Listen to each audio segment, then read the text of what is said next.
बिस्मिल्लाहिर्रहमानिर्रहीम। अस्सलामुअलैकुम। मैं हूँ हाना मानसा शहजादी। स्टेम इंटरनेशनल में खुशामदीद। प्यारे बच्चों, हम उर्दू की किताब बराए जमात चहारम पढ़ रहे हैं और आज हम इसका दूसरा जायज़ा हल करने जा रहे हैं। तो चलिए आइए चलते हैं जायज़ा की तरफ। जायज़ा नंबर 2, ज़ुबानी इजहार। सवाल नंबर 1, दिए गए अशार गौर से सुने, दुरुस्त लफ्ज़, लय, आहंगी और रवानी से बुलंद आवाज़ में पढ़ें। सावन भादों की रुत आई, धरती पर हरियाली छाई, बागों ने खुश होकर पहने फूलों और फलों के गहने।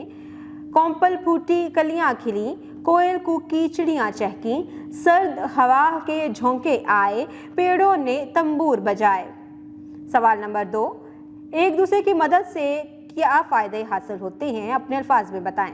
सवाल नंबर 3, किसी यादगार इमारत के बारे में साथियों को बताएं, पढ़ें।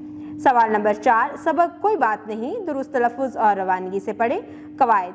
सवाल नंबर 5, दिए गए साबकों और लाहकों की मदद से जुमले बनाकर अपनी कापी में लिखें, जैसे गुल, दान, तल, इल्म, बद कलाम, पाकिस्तान, मुल्क, दोस्त, इज्जतदार। इनको आप जुमलों में इस्तेमाल करेंगे।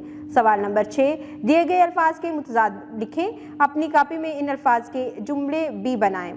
आला, अदना, आका, गुलाम, सुबह शाम, खज़ां बहार, नशेबो फराज।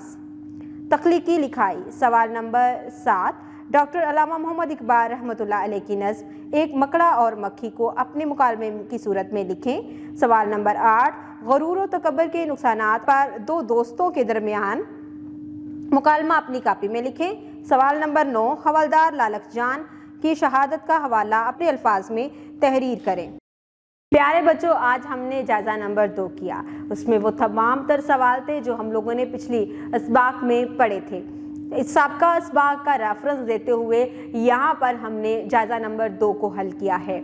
आप कोशिश करें कि साबका इसबाक को एक दफ़ा रिवाइज़ करें और रिवाइज़ करने के बाद अपने जायज़े को खुद हल करें, ताकि आप जान सकें कि अब तक जितना भी आपने इसबाक पढ़े हैं उनमें से कितनी लर्निंग आपको हुई है और आप उसमें से कितने सवालात के जवाबात को बेहतर तरीके से दे सकते हैं। उम्मीद करती हूँ आपने इस वीडियो से बहुत कुछ सीखा होगा। मज़ीद सीखने और जानने के लिए हमारे साथ रहिएगा।